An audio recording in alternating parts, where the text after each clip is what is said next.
I love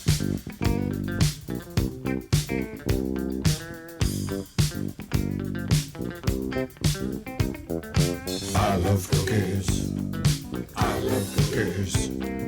I love cookies. I love cookies.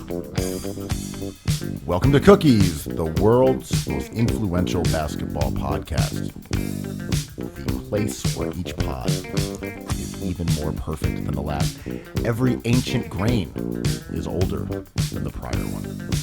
Andrew Quo, how are you doing on this glorious Wednesday afternoon in New York City? I'm doing incredible, man. My ancient grains are cooking. I feel more normal than ever. I'm officially back. Even though, Cookies claimed coronavirus was over months ago, but I feel finally 100% back. Well, it just took a while for everyone to catch up to what our loyal Patreon subscribers found out a week earlier than everyone else.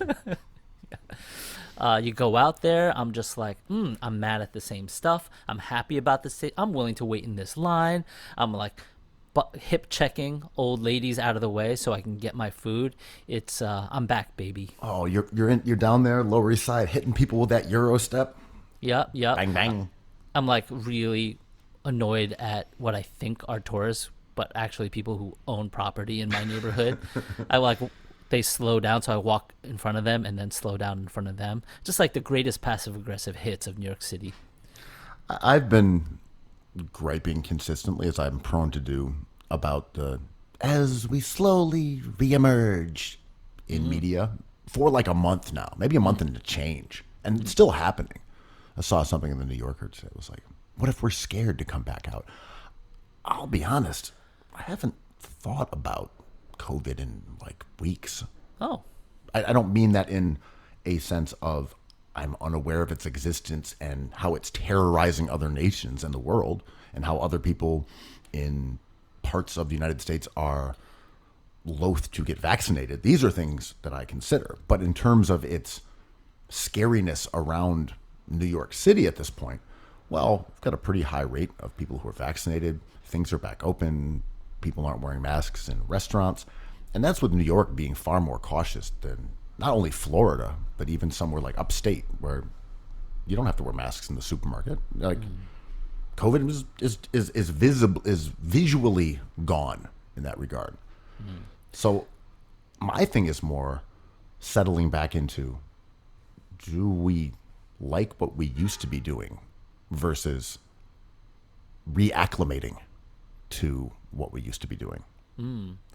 That is the question, man. Like, I am more hung up on everything in general and more wistful about stuff that I shouldn't be wistful about. But like, I remember thinking this early on last year, and it's still with me that like I can't unsee any of this. So when I go out and it's just like dudes getting drunk on the street, or like my friends getting together at a place I love to be in, I'm just like, it's not the same. And I don't know what's, going to bring me back. I have fun, like I'm glad to be out. I'm glad about the moment. But you know what I mean? There's like a little hint of just like, yes, I just feel awful, man. This isn't fun for me anymore. I got to like figure something out. What's going on over there?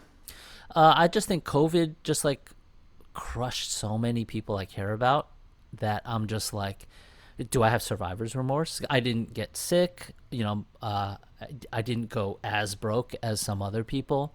So I just feel like I'm like, some of my favorite restaurants closed down.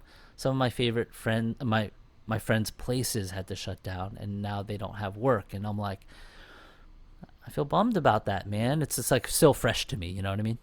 I feel that. And again, I'm not trying to minimize the casualties in terms of both economics and like literal mortality. Yeah. I'm more saying that like you go to a sports bar and it feels like how you always went to a sports bar. Yeah. And you're like, I don't know if I really liked that sports bar to begin with. Oh my God. Yeah. It's a sports bar that I remember. What I didn't expect was like, how we were talking about it might accelerate to just like a greater class divide. That didn't happen. Like my block is grimy as hell and grimier than it's ever been in the decades I've been here, and I didn't quite expect that. The care and growth wasn't like a Bloombergian. You know what I mean? Well, I mean, that would be a conversation that would tie into the mayoral campaign. It would tie into discussion of defunding the police. It would talk about the police's behavior since last summer in terms of a Budgeting. It's just budgeting, right? Well, the budget remained the same.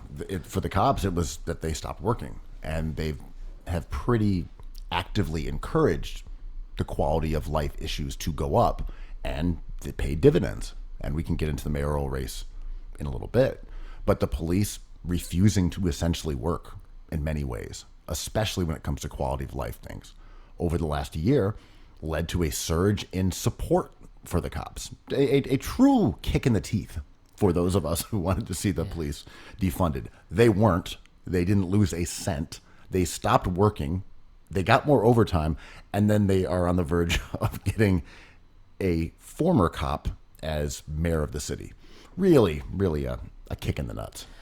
It's funny, right? Like, I think this mayoral campaign has been funny, hilarious. The anecdotes, the smoking mortadella was found.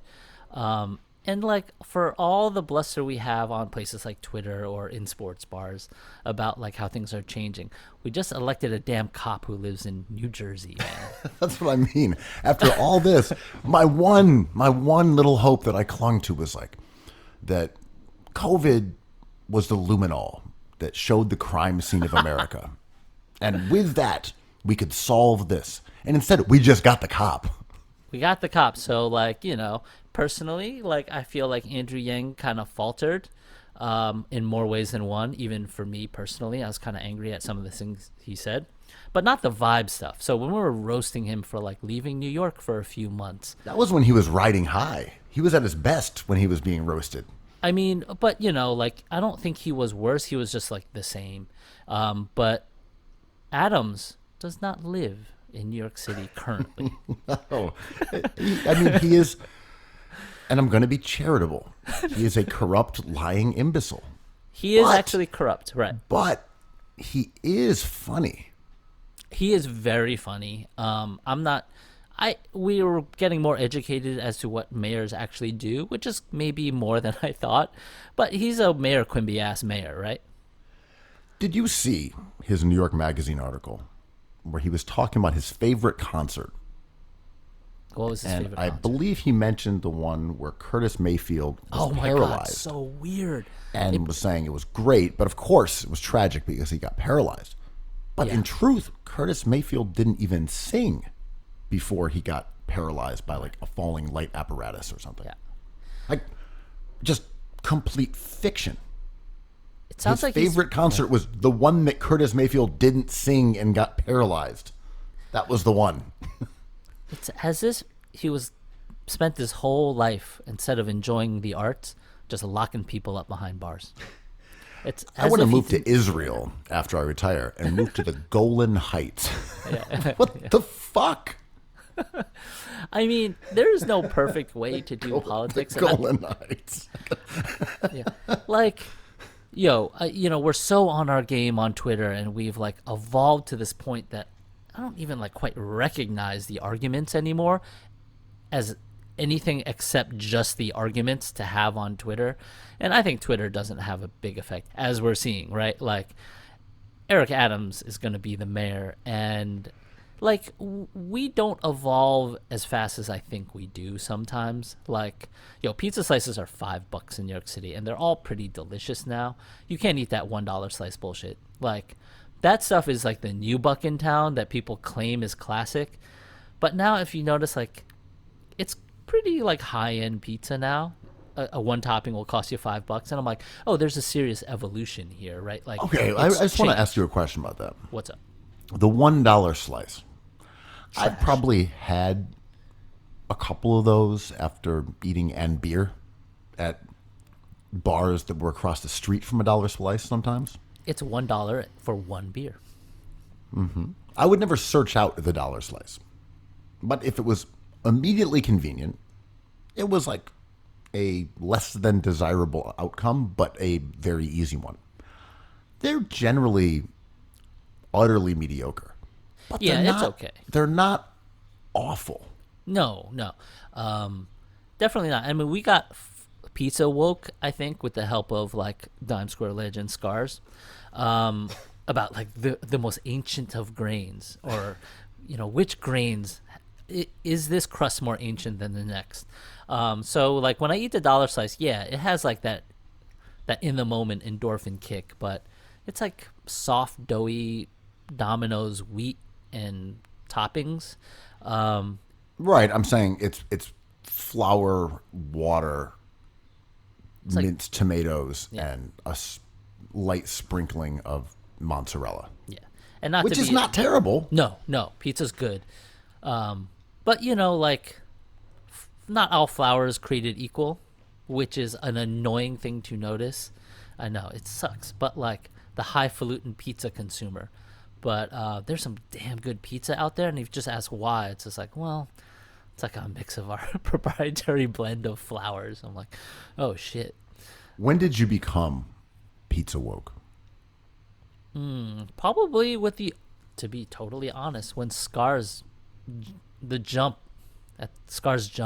off, because he had a unique blend, and it was like it was what people wrote about, right? It's like, oh yeah, it's an old school room. It's got wood paneling. It's got old New York Mets stuff on the wall. John Stark's dunking, and he, blends up his own grains in the basement every morning. That's when I got pizza woke, and that was like 5, 6, 7 years ago, maybe. I feel like the first pizza woke was going to that certain segment of pie-only pizzerias in New York Like that Lombardi's. weren't slice spots. Right, the Lombardis, the Totonos, spots like that. Then you had the wave of the Motorinos, which is not my favorite kind of pizza, but that was like the next level of sort of gourmet pizza. Mm-hmm. And then I think we got back to, let's just go slices. Utility slices, right. I don't really care about spots like Franny's that was in Prospect Heights. It's like, oh, they have all these interesting toppings. It's really good pizza, and it costs $30. I'm like, I don't care that much. Like Joe's, just order a bunch of pies from Joe's. Joe's is phenomenal.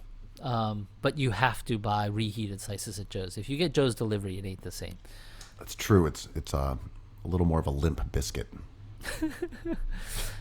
Yeah, I did it for the key. I couldn't pull one out of there. But so yeah, this new wave of pizza is kind of like Lombardi's quality. I think Lombardi's is super underrated. It's overrated, but underrated because people don't talk about it in the same breath as like Scars or whatever. Totono's is really good too. Totono's is pretty good. Have you stepped DeFara was a pizza woke spot too. There was a DeFaro by your old house where the Cookies Clubhouse used to be, and it was like $6 a slice, and it was okay. And when you took away the vibes of going out to like Avenue J and waiting in the line and seeing the old dude gently dropping like little pieces of basil on your pie, and it coming out of the oven, and the waiting and getting hungrier and hungrier and hungrier, when you could just walk into like the basement of a condo and have like a DeFara slice, hit different. I know, it's like when Prince Street Pizza is all the rage, and you find out they have a political stance. It's kind of different. The mega slice. It's not as tasty as I thought. The Blue Lives Matter topping. The sprinkling of Blue Lives Matter. Yeah. It's just like it doesn't hit the same. But anyway, yes. Yeah. Can I get a little Brutellini on that? So, Sorry. like, this whole, to backtrack to the mayoral thing, I feel like the one thing to come out from the mayoral race is like Bill de Blasio knows what's up. Because now he's just fucking with us and just like doing stupid stuff like, pepperoni pizza. It's just like, oh, he's finally funny.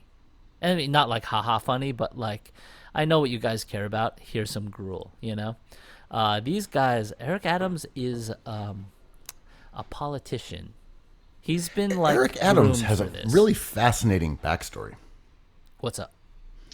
Well, he was maybe a black militant. He was maybe a Republican. He was maybe a real reformer who was despised within law enforcement.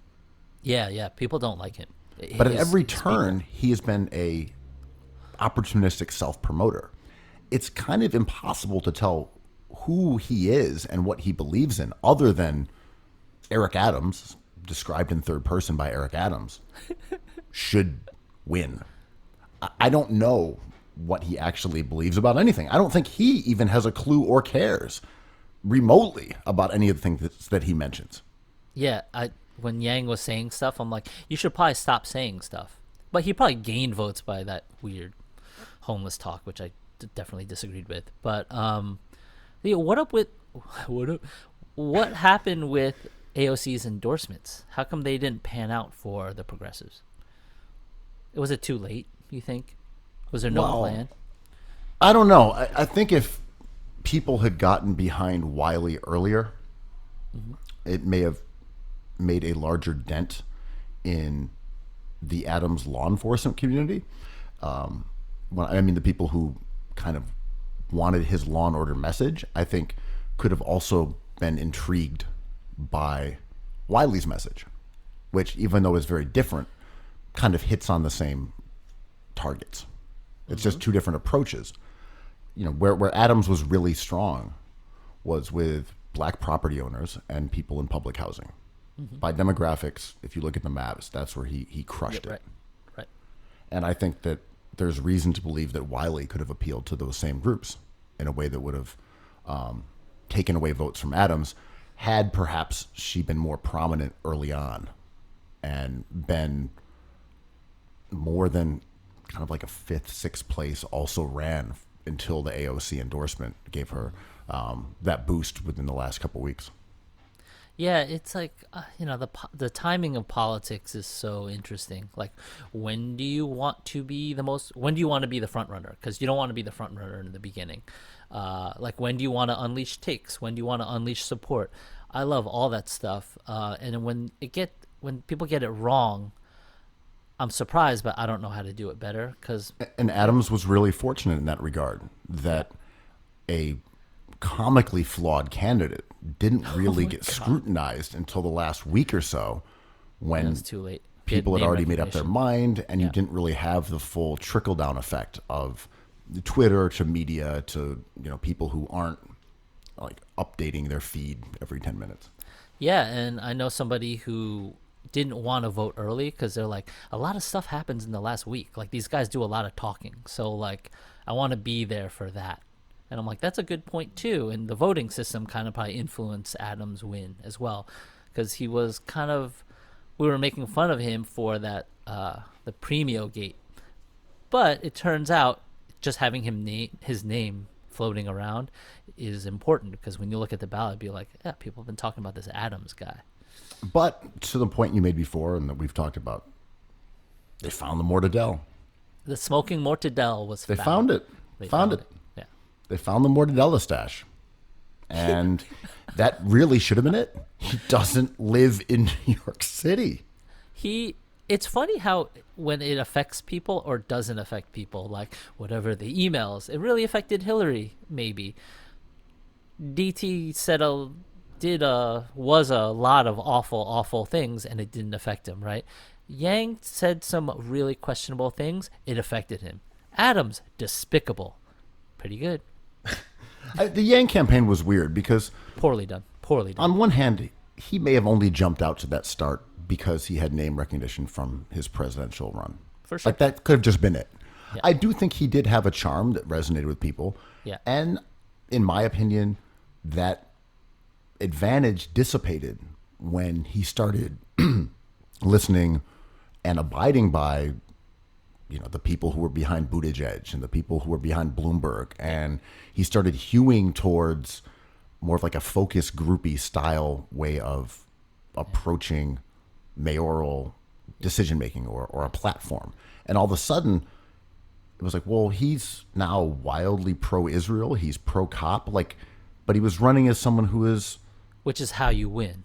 as we see with Adams. But it was not how he had risen to prominence. He basically was like, no, I'm seriously a moderate, politics as usual. And people are like, well, but that's not who we thought you were. Your whole point was that you were the guy with the fresh ideas and a new approach, and now you're not. And I do wonder if he was led away from at least his natural appeal by people who said it was more advantageous from a political standpoint.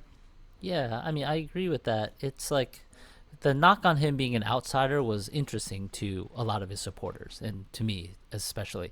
And then when he kind of like stepped kind of inside a little bit, it was an identity crisis that I thought his team should have foreseen, but didn't quite do. And it sounded at the end he was just gunning for votes. I don't think anyone thinks about the homeless in those terms, but he knows how people vote, and he knows that, like, we New Yorkers are not that cool. We New York Knicks fans are not that cool. We're not smarter than anyone else, weirdly enough. But, like... Agree to disagree. But, like, as it turns out, we voted for a cop, you know? And it's just like, right, so when Yang was saying, like, well, yeah, the homeless people are tough to look at, which, like, shocked me a little bit. But what he's doing, I don't even think he thinks about the homeless. So he was just like, this is going to get me votes. And I'm like... I don't even think it was that calculated. That he was like, okay, people will like this idea. I thought he just tried to make a point, and that point sucked.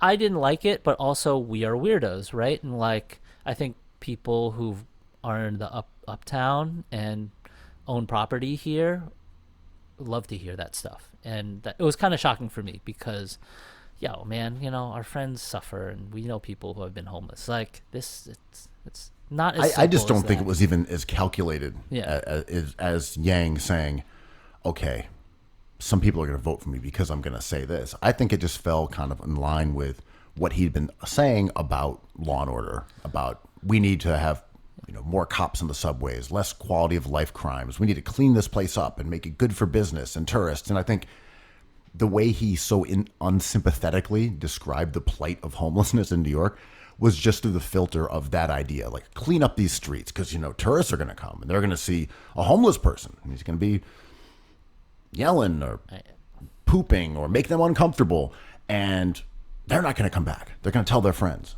There's homeless people everywhere. But man, this is New York City. There's been homeless people here forever.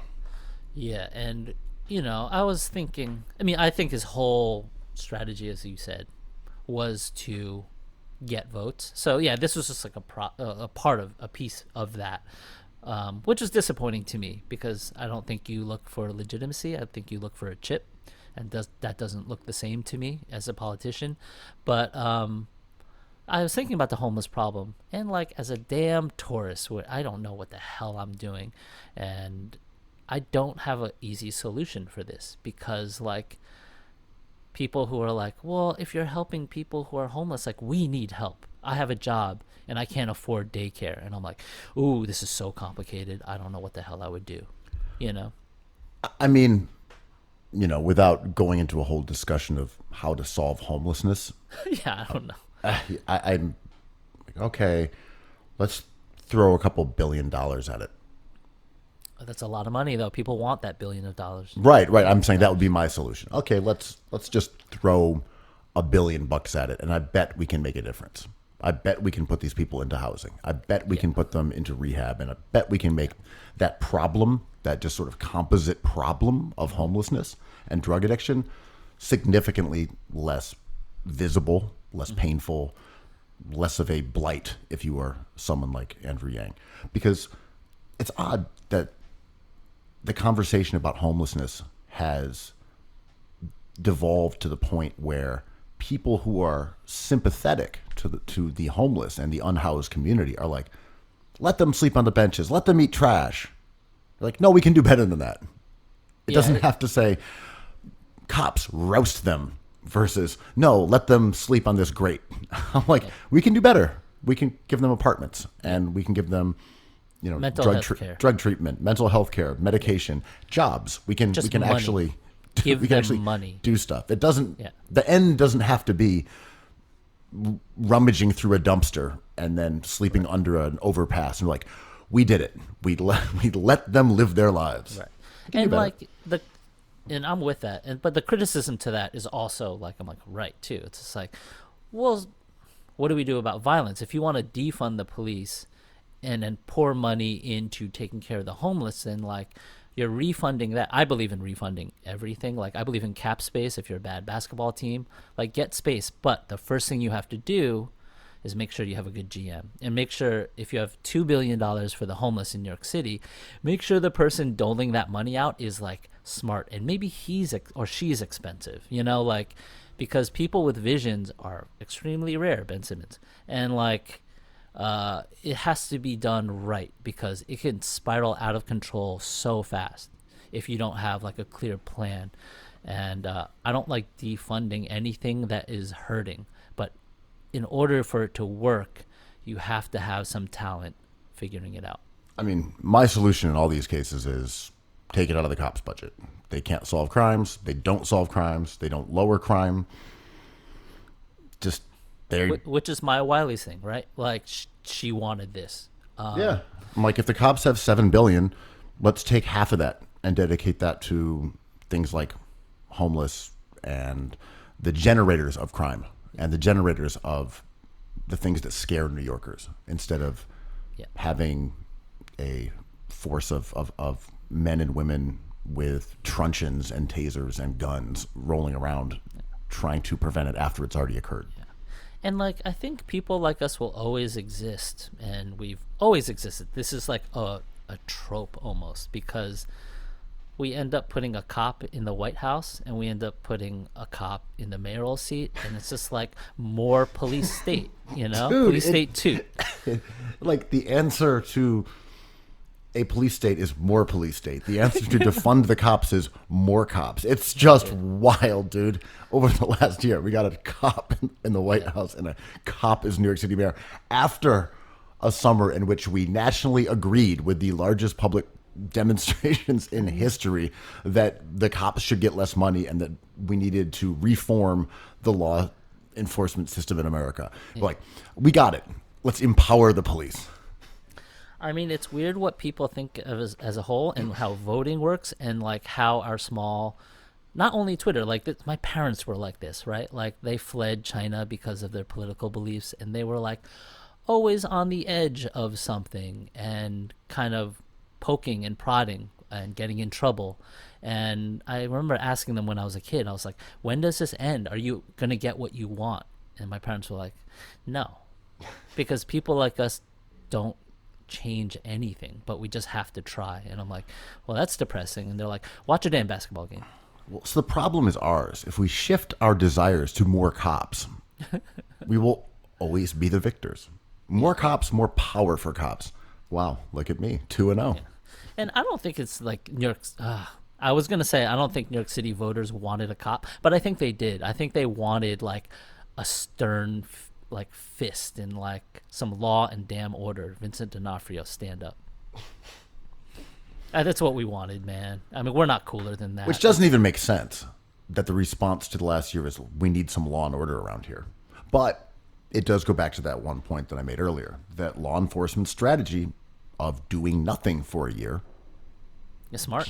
Generated, Yeah. and working a PR campaign saying the city is going to hell because you wanted to fund the police. Yeah. That it worked well. You got a lot of people to believe it.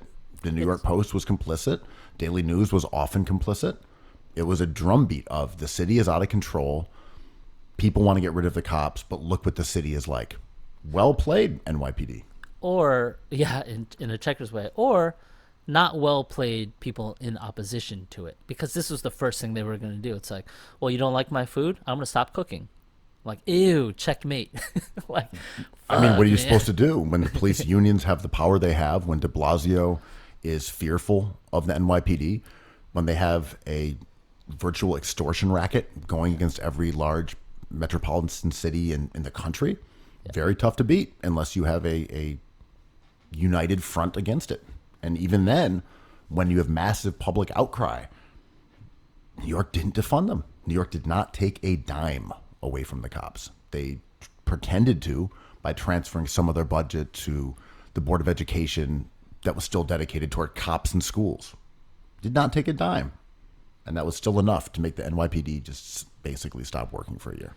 I'll accept all Yang slander, racist or non-racist, but y'all elected a fraudulent cop. Well done, cop. Dudes. Who brings his son in to lie about something. He doesn't even live in New York. Yeah, dude. It's like, okay, I understand. I don't agree with Yang on a lot of things. You elected a cop. Well done, guys. It's like, but I hate tech. I'm like, okay, how about a corrupt cop? I mean, at least we're going to get jokes. Do you believe that this mayor is like an important mayor in New York City's history, or do you think it's procedural? No idea. Yeah, right. I don't know. I think Eric Adams will, if nothing else, be funny. So funny. I mean, like hearing him talk, but also I kind of liked hearing Trump talk. Oh, for sure. Yeah, I mean, no one wants to actually talk about that, but Trump fueled our entertainment lives for a long time, if not still. I always said, if Trump was a powerless figurehead for the United States, he would have been perfect. A blustering billionaire who was quasi-literate, quasi-sane, barking maniac things while tumbling down runways around the world. Yeah. Now that's America. There's a genius to Skip Bayless. You know, can't deny that. One thing, though, that I do want to go back to in New York City. This is a switch of topics. I want to go back to regular menus. Oh, God. I can't do the QR codes.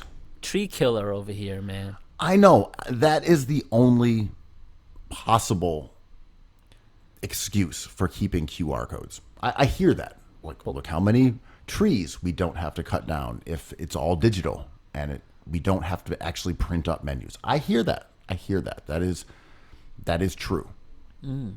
But man, you're sitting there in a nice restaurant and you're on your phone, your two fingers, and zooming in. Okay, yeah, this, yeah, seafood tower. 2 seafood towers. I'm sorry. I'm on your appetizers list. No, that's our brunch. Let me go back a page and find a different PDF. It is not cool. Is it classist? Is it like cash only? I mean, no cash. I think that is a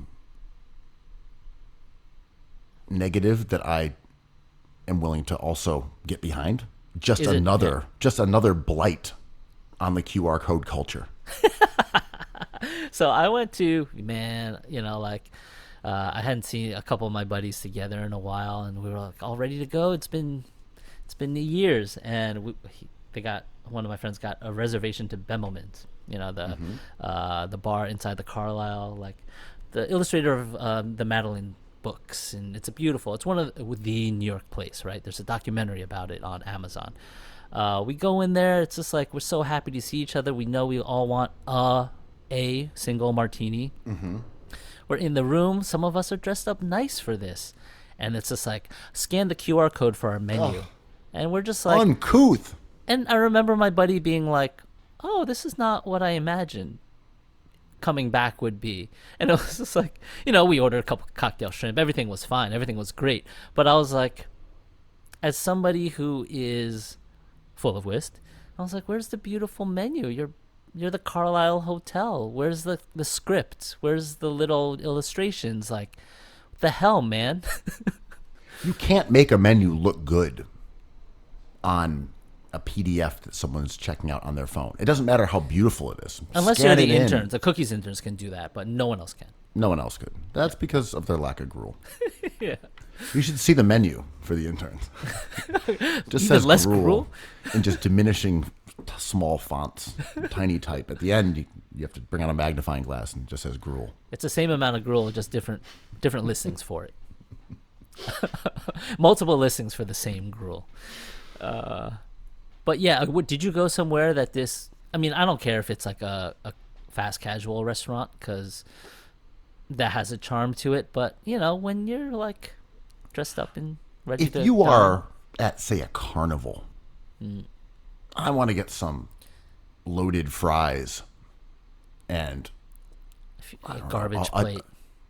a garbage plate, a malted. But if you were at a very casual spot and you put it up there and you ordered off of it and then they bring you your food, that I kind of understand. Sure. You are not looking for an experience. It's how can we convey this cotton candy from here to you? How can you get your quick, cheap burger and waffle fries over to your picnic table? Sure. Cool. But I went to Balthazar. Oh. QR codes. Like, this sucks. That's it's disappointing because Balthazar's menus are cool. Yeah, and also, especially, right, the bistro menu, that's like part of the nice. experience. It looks beautiful. And Also, I think, I'm trying to think of another place I went to recently that was nice. I mean, but again, it's most places. yeah, it's more cost effective. It's easier to update. You don't have to print stuff out. It gets dirty, you throw it away, or you have to throw it away for the next service when the menu changes. So it works better. And like, not to talk about like automation and politics, but like slowly but surely our world is gonna already look like this. And some of it will be better, I think, and a lot of it won't be what we recognize. But a lot of Zoomers will be like, "What do you mean menus? You're gonna kill a tree just so I can glance at something?" It's like, just put it on my phone. I'm like, oh, right, I'm an old head. And also, not to relitigate things, Oh, no one got COVID from a menu. oh, they're not doing it from that. But that's for what they that. did it from. That's why it started. Oh, I thought it was just easier because you can update stuff because your menu's on the fly at this point. No, I don't think so. I am pretty sure. I'm almost certain it was Like touching It stuff? was like hand sanitizer and then your QR code, and that people would. It was to minimize. Look, you could argue that there was a benefit to minimizing the contact between diners and staff. Sure. But I think the reason that there was an emphasis on QR codes was to stop having to hand menus and reuse them, and other people would handle them and touch them, which of course would not cause someone to get a respiratory virus. But that was at least when this began. It was a pandemic P development in the restaurant world. I always think of that joke everyone does, like, oh, you get a Big Mac meal but a Diet Coke, and I'm like, but then you're saving 300 calories from that Coke. Aren't we just doing that? Like, sure, you want the Big Mac. There's no Diet Big Mac. But a Diet Coke, yeah, sure. Get a Diet Coke because that's like numbers, right? Everything helps a little bit. And before we knew anything, I mean, it's hard for me to remember that part of it where menus were a point of like danger or suspicion. Are menus sus? But anyway, we were freaking out about everything, right? Like, I was worried about like grocery boxes, and Fauci told us to wipe them down. I'm like, of course. This sounds scary. Right. Wash off the wine bottles. Leave your mail in a big pile unopened for 6 months. Scrub each strand of bucatini if you can find it. Let your laundry marinate in its bag. Yeah, it just gets more COVID-y after time. 2-3 weeks. Yeah, like, does it get more COVID-y if I don't open it up, or less? Does the COVID seep through the clothing and then I'll get it from the collar? Or does it die? Does it die in the bag? Who can say? Schrodinger's cat, but pandemic virus. But I will say, you could make the argument that, well, it's good. There's less trees. You don't have to keep printing them up. You can update them. But also, some things should be experienced.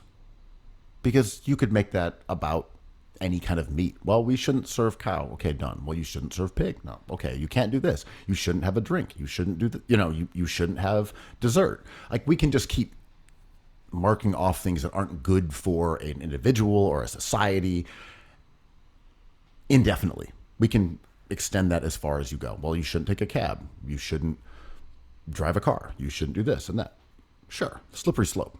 But my point is, part of the experience of a restaurant is the menu. And it was only removed because of some worries that were unfounded. So we can go back to that. There was no push prior to COVID for good restaurants getting rid of menus and using QR codes. I just don't think that's like where we were going as a society, because there was no indication of it whatsoever. But I've been in basements with you at our friends' restaurants where like, we got to print the menus, and there's a jam and they got a typo in it, and it's annoying. They're just like, oh, I changed that. It's like, reprint them. And it's like, hey, can you guys do this?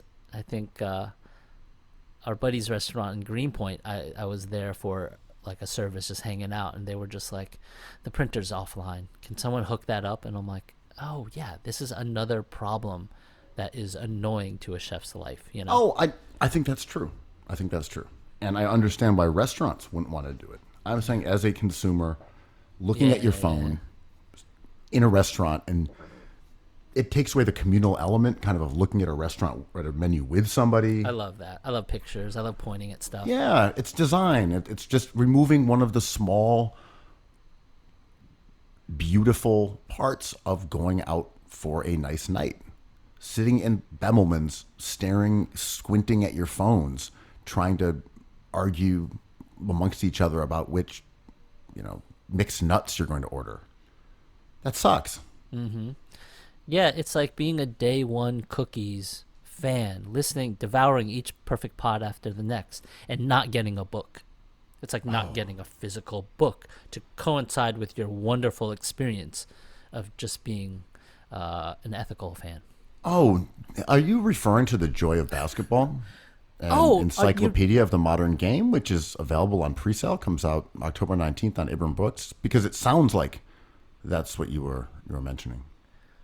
I'm really glad you brought up that book, because I wasn't quite thinking about it, but now I am, and it's a beautiful, encyclopedic, expansive description of our basketball worldview, available from Abrams Books on October 19th.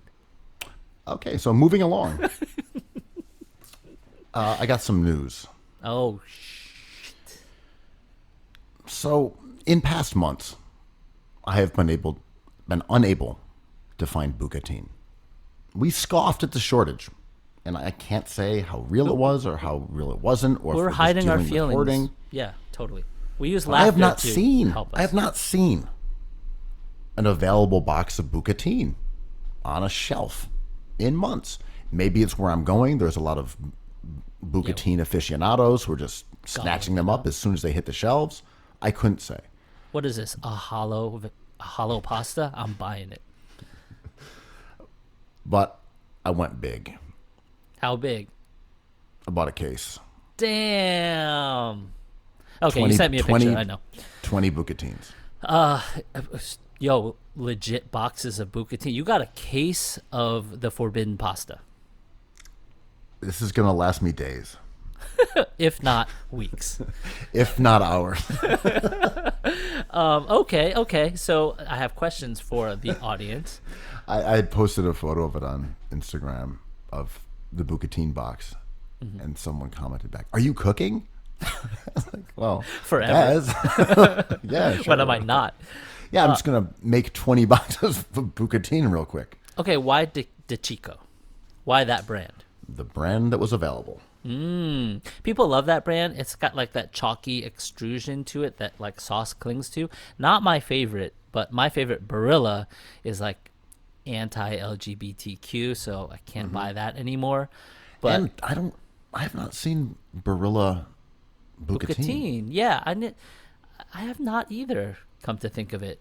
Wegmans makes like a okay bucatini.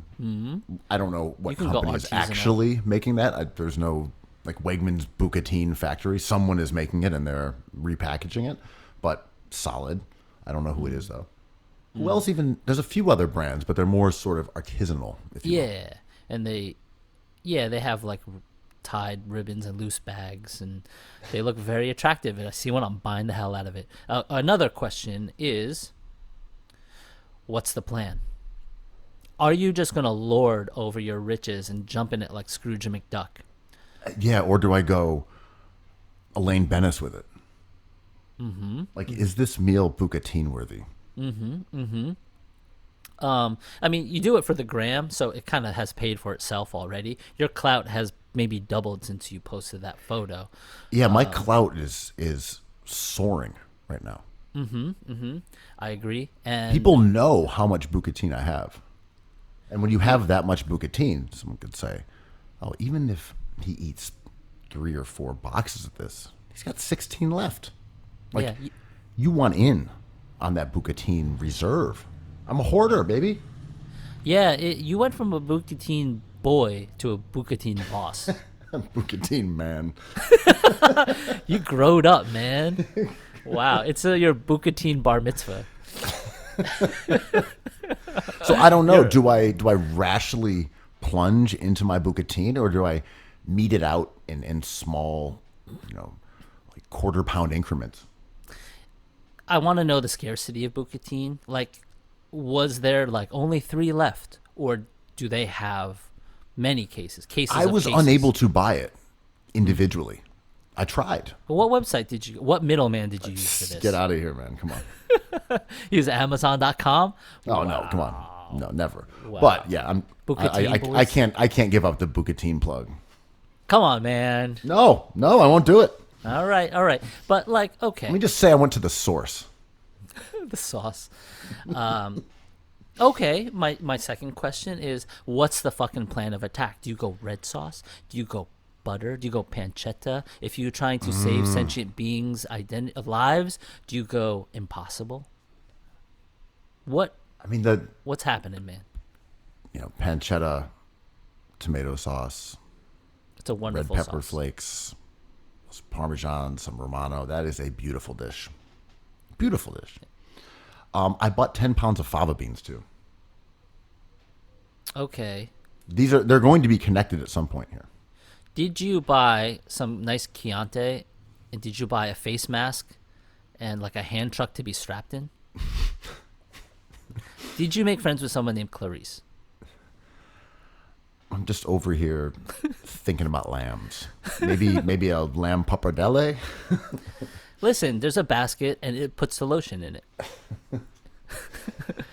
No, I'm gonna do something spring-like, some fava beans, some bucatine. That's carb on carb action, isn't it? Some fava beans and some The bucatine. fresh favas are a joy. They're like the joy of basketball, but in bean form. You white people are so crazy with your beans, man. I've never understood this. Like, teach me. These beans are mealy and flavorless and boring. Oh, never. The one thing you got to do is you got to show them who's boss. You're the bucatini boss. Okay, I'm following. Go on. Now, fresh fava beans, real treat. They are. Have you ever cooked them before? No, because I don't enjoy beans. So fresh fava beans are different from dried fava beans. They are fresh as opposed to being dried. Are they in a can or following? are they in a bag? They come in the pod. Okay. They're the fava bean pod is long and alien looking. They are I've seen them. right, I've seen and my each enemy. one and each one has, I don't know, let's say at a mature form, you have like 4 to 6 beans that are like the size of, I don't know, a thumbnail in there. So you have to open up the pods, and then you have to take all the fava beans Perfect. out, and then you quickly boil those for 2 minutes. Then you have to shuck them individually. Yeah. They are a pain in the ass. Or you can just not cook them, and you can eat them like as they are. Mm-hmm. But ideally, you're just cooking them for 2 minutes, throwing them in an ice bath so they're super green, and then you're peeling them out of these sort of translucent peels. And then you can use them in salads. You can mash some up and with a little olive oil, a little bit of garlic, some pine nuts, and make like a pesto, make a dip, Disgusting. all types of stuff. Disgusting. So you're on the fava bean clock, because these are not preserved. Sort of like your dried bucatine. You can go into the cold Armageddon with this bucatine, but not the fava beans. You're on the shot clock. You need to heave a half-court shot maybe at some point, right? It's true. By the way, when I said pesto, I misspoke. I meant more of a puree. Still disgusting. Go. So good. It's just absolutely delicious. White people are weird, man. Look, it's just that Cucina Povera, from my time in the Puglia province of Italy. It's just culture. So when you enter your apartment, you're like traveling the world. You're in Spain. I was eating little shards of pecorino Yeah. with my fava beans and a little salumi. I'm like, look at me. I'm so cultured. Yeah. So I am important. So you look to your right, you have cases and cases of pasta, and you look to your left, and you have cages and cages of interns. This is a wild scene over there, man. Greenpoint's popping. Look, whatever works. Right. If it's a kink, I'm surely not shaming it. Could be. And I don't feel shamed. No. I felt very classy. The classic preparation for bucatini is salt, pepper, butter, and egg yolk, right? Like a cauce. I mean, E pepe. cacio e pepe. Yes, definitely. Bucatini or al amatriciana, however you say it. Yeah, Those are classic gabagooli. buca delicacies. Can you expand the buca universe with your riches? Can you get experimental bucatini dishes out into the universe? I'm planning on it. Because when you have such meager access to bucatini, you have to play the classics. Now, with a few, bullets in the chamber, so to speak. I think I can get Berghain at 2 p.m. Right? It's going to be a bit of a laboratory over here, if you will. Laboratoria, if you will. The new bucatini you sucks, man. It's just like you've changed and you're no longer who you used to be, and you have maybe an hour left of this pod to make yourself perfect again. Yeah, well, welcome to the new normal, dude. I'm a bucatini man, not a bucatini boy, like some people on this perfect pod. Can you just roll in, like the book where, the dating book where they say to roll into the bar with like a stapler or a balloon? Can you just roll into Clandestino with a case of bucatini, all the bucatini? My only response to that is, watch me. Watch and learn, little buddy. Don't watch TV. Man. Little buddy, I'm 6'6" now. You know this, right? I grew. I know. You're looming. Yeah. I've read a book. Speaking of looming, are there going to be changes for the Philadelphia 76ers? Looming decisions to be made. So they're in the conference finals because Doc Rivers adjusted and played a smaller lineup to foil a pretty beatable opponent, and he didn't turn his most unique weapon into Michael Doliak. Cool. I could see that happening. Should the Sixers trade Ben Simmons? Well, if you think Ben Simmons is a really good player and you'd like to see him thrive, for sure. If you think it would benefit the Philadelphia 76ers to trade him, well, no. No, definitely not. Number one seed, man. But if you want to get him away from Doc Rivers and spending 25, 30 minutes in the dunker spot and away from a prehistoric offense and away from a clown car of media and fans who criticize him at every turn, if you want to get away from those kind of things, trade him. I'm like, Trade him somewhere else. Let him go somewhere where he can be appreciated for being a great player, and he won't have teammates who are ball stoppers and then throw him under the bus. Is there a place where he could go and perhaps find that environment? That would be good. I feel like there's 28 or 29 Suge Knights out there being like, yo, if you don't want Doc Rivers in the video, if you don't want the fans in the hot tub, come over here because you're an awesome player.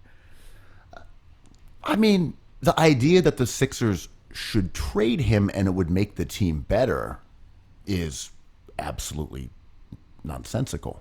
Why would it make the team better to trade a guy who is a top 10 player? Who are you going to get that is better than Ben Simmons. All right, we're going to trade the best defensive player in the league by a lot. It's not even comparable. It's by a lot. We're going to trade him. We're also going to trade a guy who simultaneously is a top 10 distributor and a guy who averaged 22, 9 and 9-ish over a 40-game span from before the All-Star break of this year. And we're going to get someone who will help us more. Okay. Go and do that. Go and find that guy.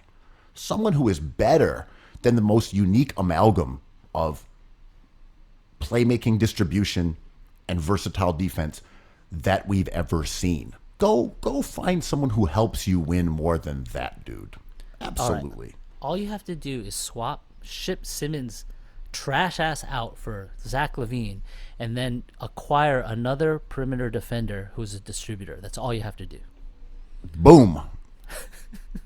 Conference finals. Yeah. Number 1 seed, here we come. Doc Rivers. By all means, ship him out if you can find a way to improve the team by getting rid of your top 10 player who's 23, 24 years old and under contract for 4 more years. By all means, trade his ass.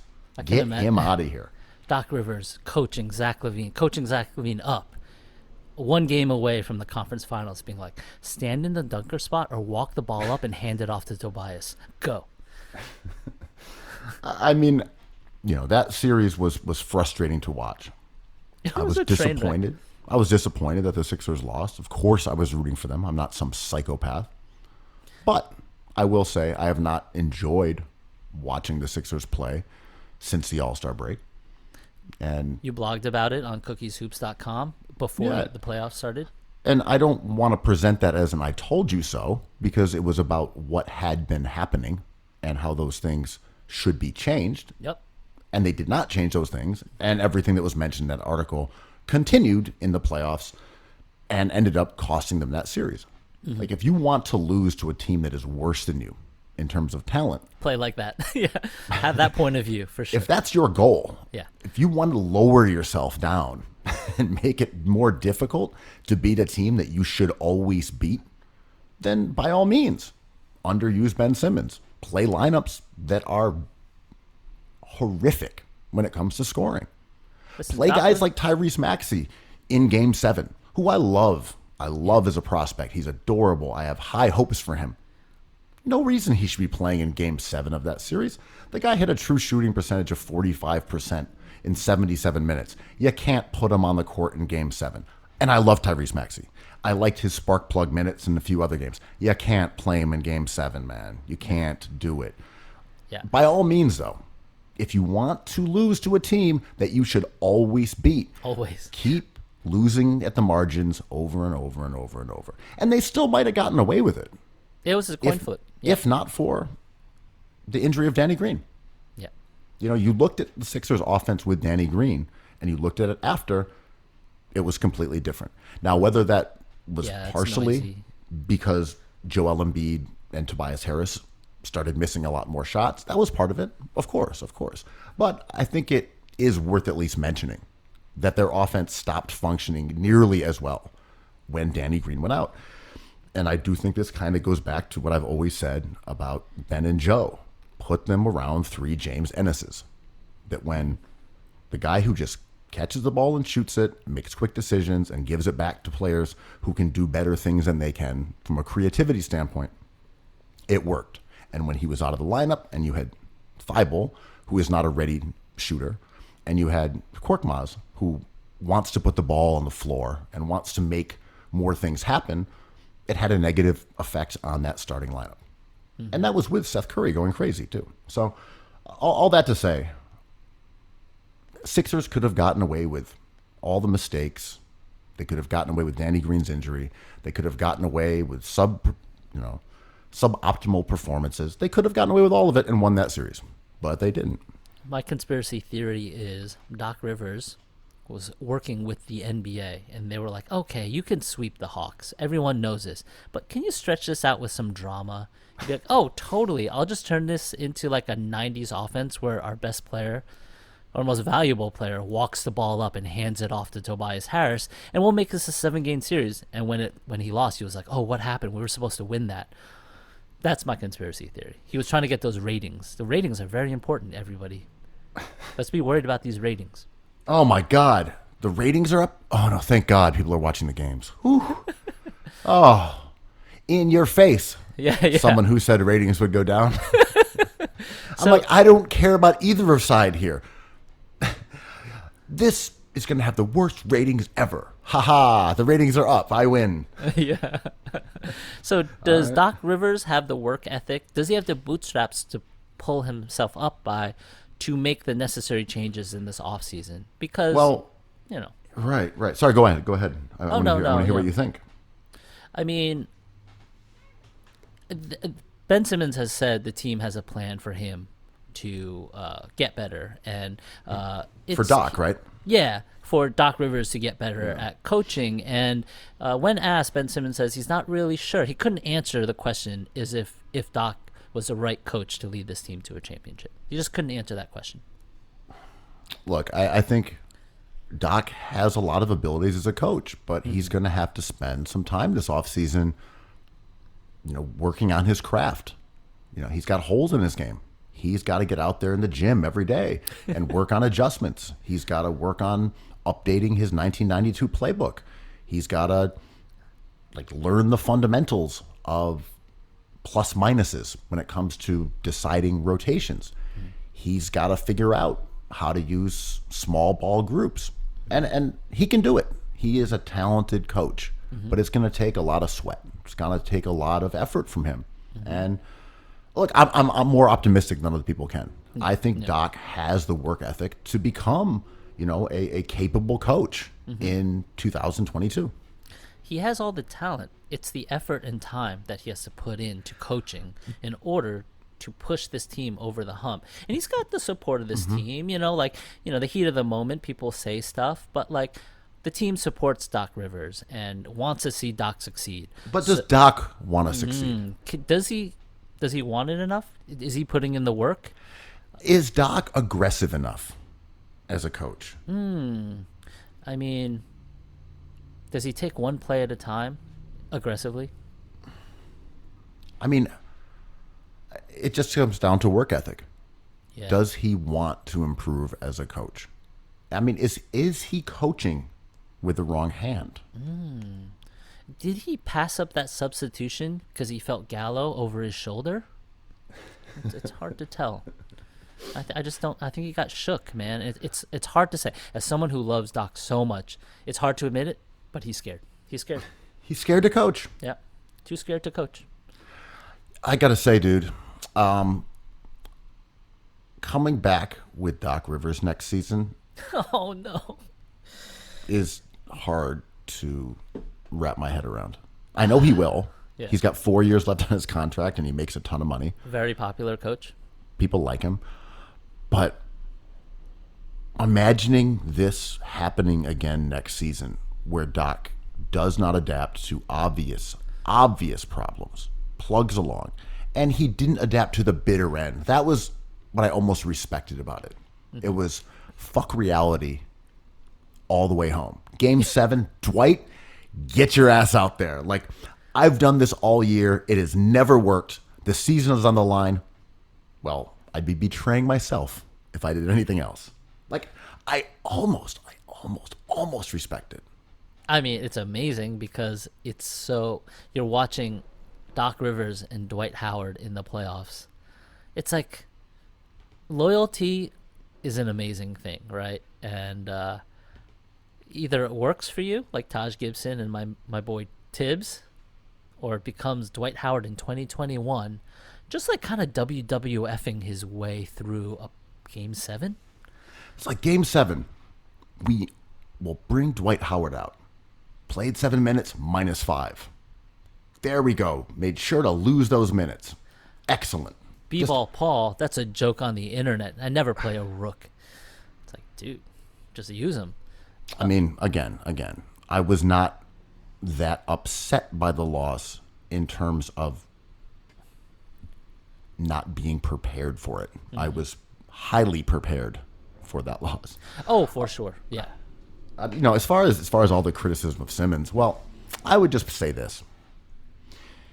To me, especially in Game 7, but mostly for the whole series, he was the guy who did his job.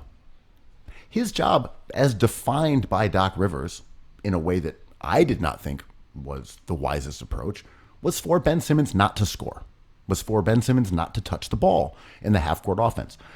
I screamed and cried and peed my pants about it all the time. I consistently said, get him out of the dunker spot, get him more touches, get him in small ball lineups, make him do more on offense because he is a great offensive player. He's the team's only good passer. And Doc said no. Doc minimized his role to the point where he was non-existent. I do feel bad. I do feel bad that Simmons is getting assaulted for not scoring when he made the mistake of buying into Doc's system. That was the biggest thing that he did wrong. He should have said, fuck all that. I'm getting the ball, clear the court out. I'm going ISO off of whoever's guarding me, and I'm going to do that until they stop me. I'm going to go in the paint. I'm going to kick the ball out, and that's going to be our offense. But he didn't.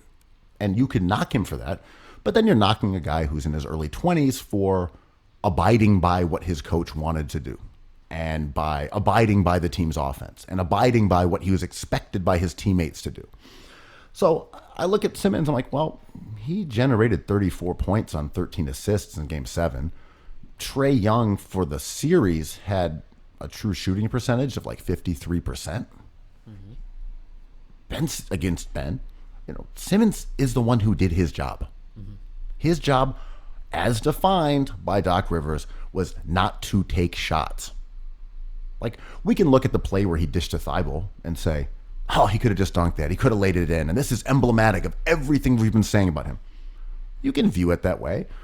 Or you can say, in the grand scheme of things, he passed the ball to Thibault, who got fouled. That's a good play. That's a positive play. And, his rationale of saying Gallinari was behind him, there was a play earlier in this series where Simmons had the ball on the baseline in the exact same place, went up for a dunk, and someone came from behind and knocked it out of his hands. So was he perhaps too cautious? Maybe. Yes. Yeah. I think he could have just gone up. No, I'm saying when we see it, he could have just gone up and dunked it. Yeah. Was he perhaps too cautious? Yeah. Yeah. But knowing that he was processing a similar play from 4 games ago where someone had been in that position where Gallo kind of was and had blocked his dunk, it does make it a lot more reasonable that he dished it off to someone who then threw 2 foul shots. But to make that like a meaningful play in the game, well, Joel Embiid had 7 turnovers that were far more costly than Simmons dishing it off to Thibault. Tobias Harris missed 18 shots. If we're looking for people to blame, putting it on Simmons is outrageous. Yeah. I mean, I don't even blame players. I'm saying we can look at Doc's rotations. We can look at his mistakes and not putting the team in position to play. Or we can look at whose performance over that series cost them the most. And, to me, there are plenty of culprits, no matter how you want to look at this. Yeah, I mean, I think back to Doc Rivers' history, and he had a lot of success with Dwight Howard in Orlando, but Dwight Howard became kind of like another scapegoat that people before Twitter just really railed on because he had some optically awkward moments on big stages. And then he's the coach of the Clippers for years, and he creates villains out of those guys. People hate Paul George in a way that I thought was kind of irrational. Whatever, fans can do whatever they want. Obviously, I don't care. But I thought that was unfair. Playoff P, that joke. Paul George is kind of an awkward, not cool dude. But the criticism he gets, I think, is unwarranted. But Doc didn't protect him in the game. You can protect players this way by using them correctly and having them succeed.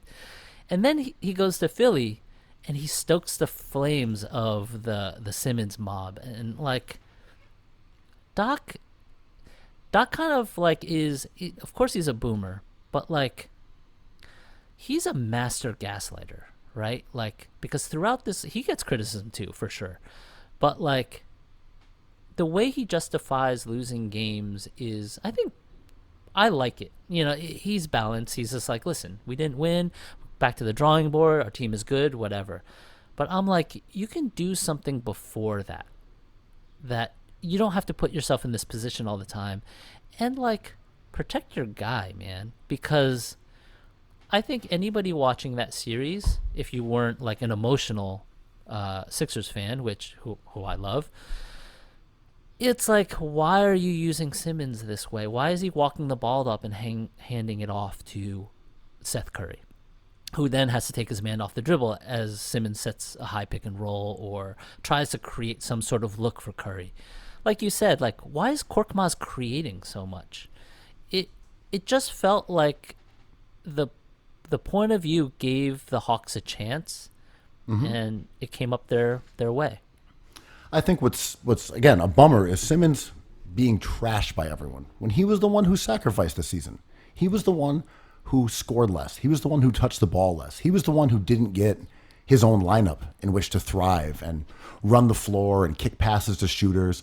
He was stuck for like 98% of his minutes were just with Embiid in the half court standing around.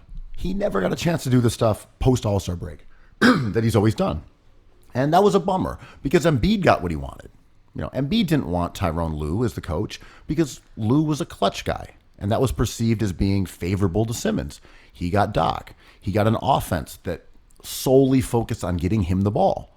He got the MVP votes. He got the accolades. He was the scorer. He elevated himself as being the Sixers' one true star and Simmons being one of his supporting characters, as opposed to last season when Simmons was the one who was on All-NBA and Joe was not. So from an individual standpoint, it was a huge win for Joel.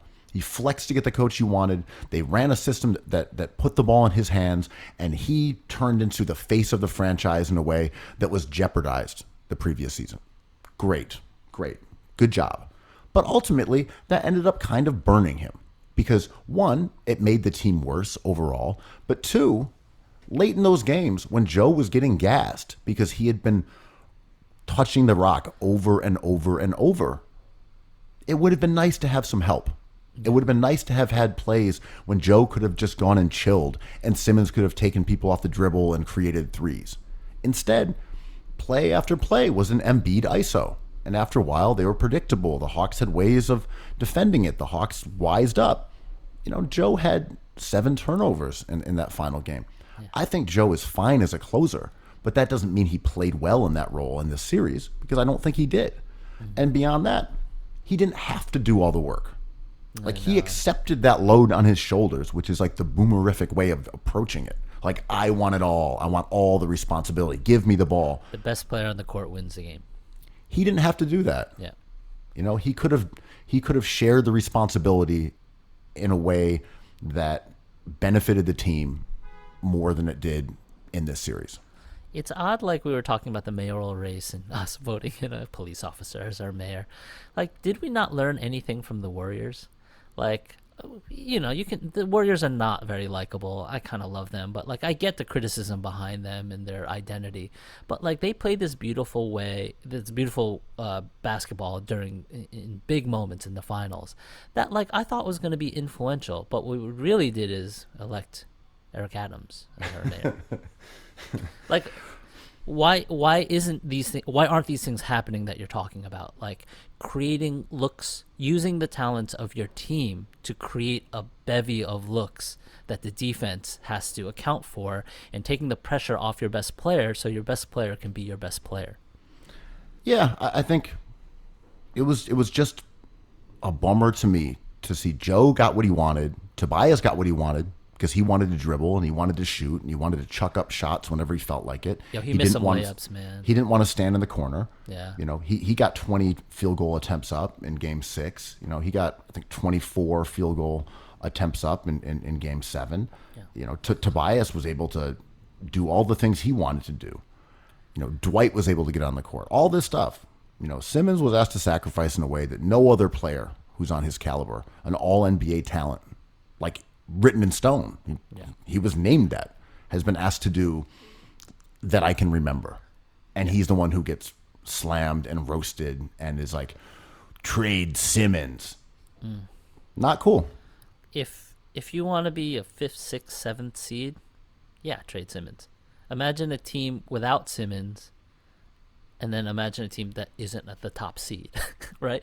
And my one thought is like, this could have been an unmitigated disaster if it wasn't for the person in charge, who's Daryl Morey, who I think like goes into this offseason, 2 p.m. at Berghain at a unique kinky party with bullets in his chamber, and he has pieces, right? Like, listen, I love Ben Simmons, you love Ben Simmons, but if he gets traded, I trust no one more than Daryl Morey to do it, right?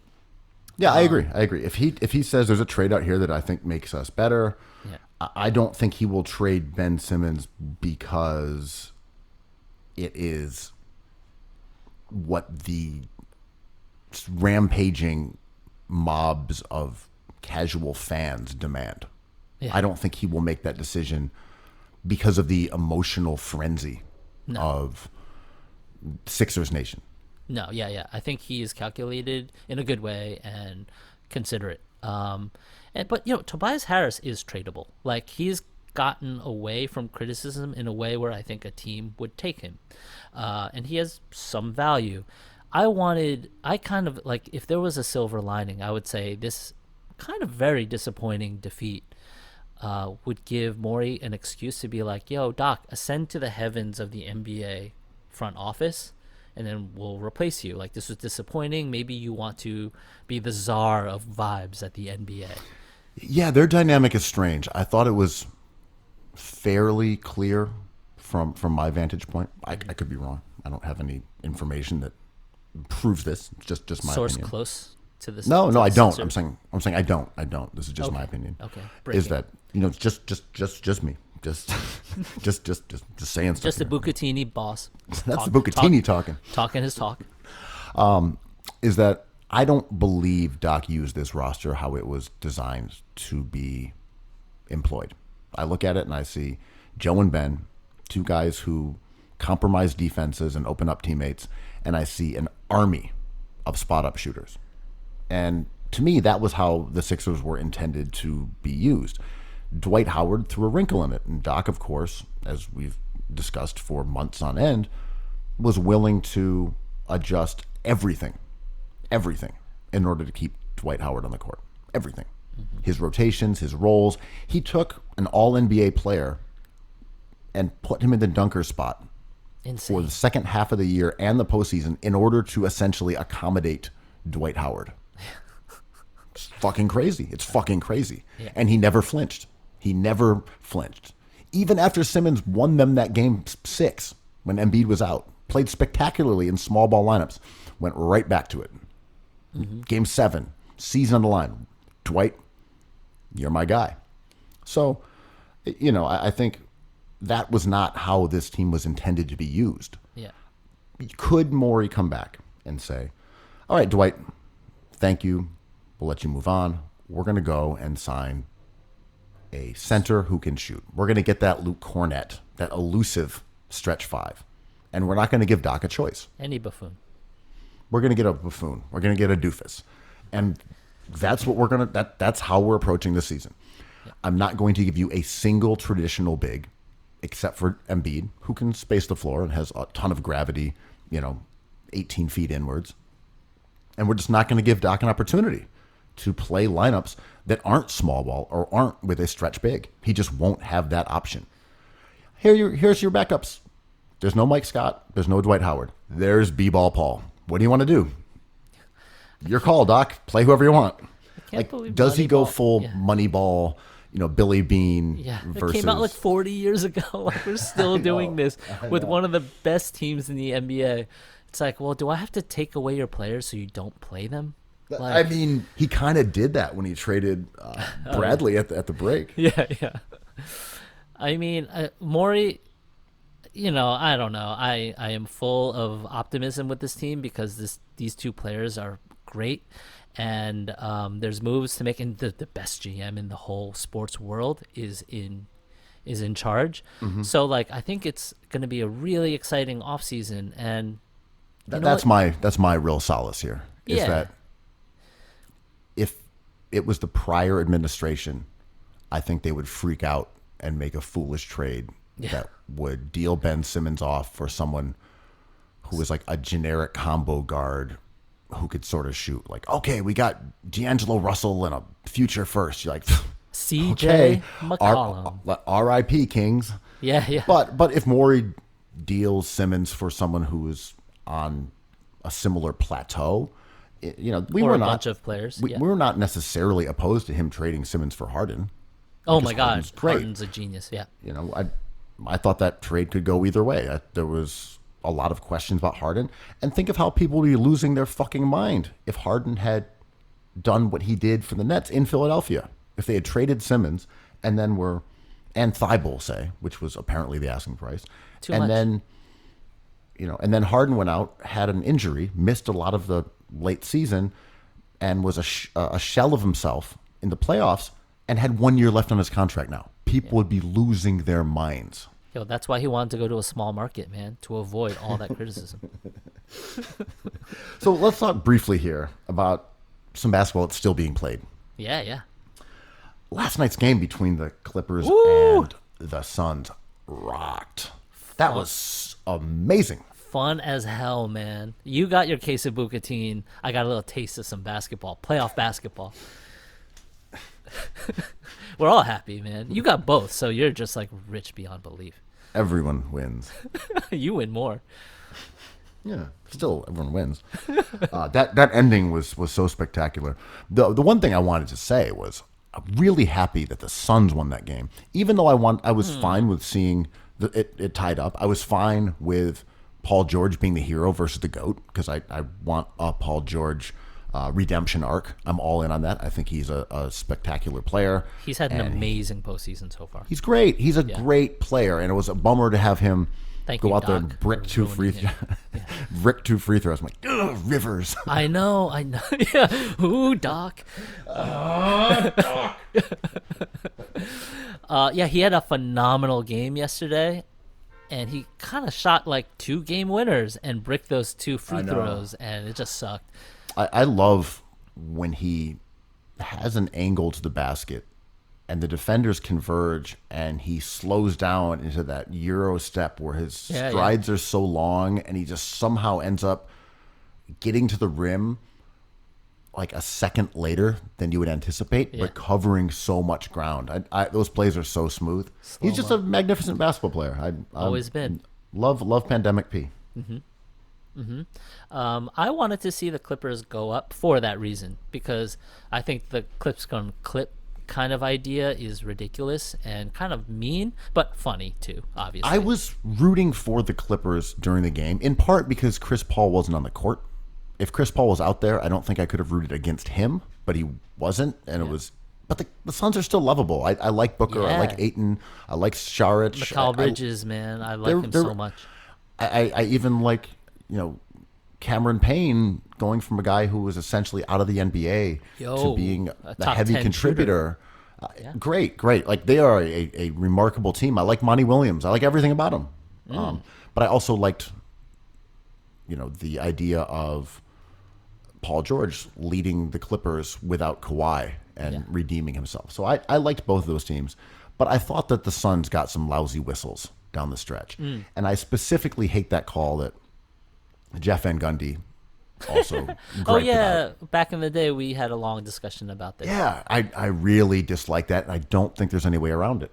And it's tough, right? Just to let people know what I'm referring to about is late in the game, Booker was dribbling, defender came up, slapped the ball out of his hand, and in a regular environment it would always go back to the offense, but when you slowed it down, you see that though the defender knocks the ball loose, in coming out of the offensive player's hands, it technically touches their fingers last, and then Booker lost the ball. Even though the rule says different, because the rule says the action that puts the ball out of the player's hands is the last touch. Which I think it should be. I think that's correct. So tricky. It's so tricky, right? Because this is a logical problem that replay would kind of surface. And to me, I can go both ways on this, but it's tough for me to do the no sin bin, like the proximity play in baseball. It's like, are we vibing this out? At what point do these vibes like take over another thing. It's just like, well, that he intended to foul him even though he didn't touch him. I'm like, I get that, but that's really tough, you know? Yeah, I don't have a great solution for it, because if you say you watch that play, it's clear that it goes off of Booker's hands. But is it as simple as you described, saying the defender's action knocked it loose, therefore it is off the defender? Yeah. I think that's fine. It's criminal intent, man. I think it's fine, but I also understand why people would watch it and say, but it's off Booker. I get why people would lose their shit over it going against your team in that situation. Like, it's precog, right? I don't know. This is science fiction. It's like, what did you intend to do and what actually happened? It's like, well, we need to punish you for this thing that you intended. And it's like, ooh, get Tom Cruise in there. Minority Report, baby. I mean, I will say, though, if you were playing at any level, pick a ball, you know, like with your friends, whatever, literally any level, that ball would never, ever go to the Clippers. Never. Until they put a chip in that ball or cameras in the court, right? Like that. It's just technology. It's like, I just mean it's an odd affront to like basketball tradition and culture is for the ball to be knocked out of the defender's hands and be out on the offense. It just runs counter to everything we've ever learned and how the games have ever been officiated and still are officiated until there's actually a camera on it. I don't know how you solve it. Yeah, it's interesting because this happened in tennis. The long culture of arguing, no sin bin, with the referee, the umpire, McEnroe, Connors, like these great moments that we have of people like, you know, as lawyers almost advocating for their cause on the court.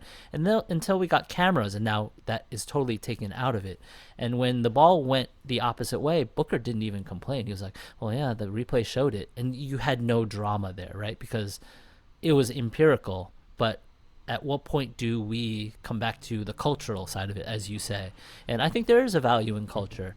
I don't know if it exists, but I think it would be okay to say the action caused that reaction. I think so too, especially because we can all acknowledge that it's being officiated one way for 46 minutes.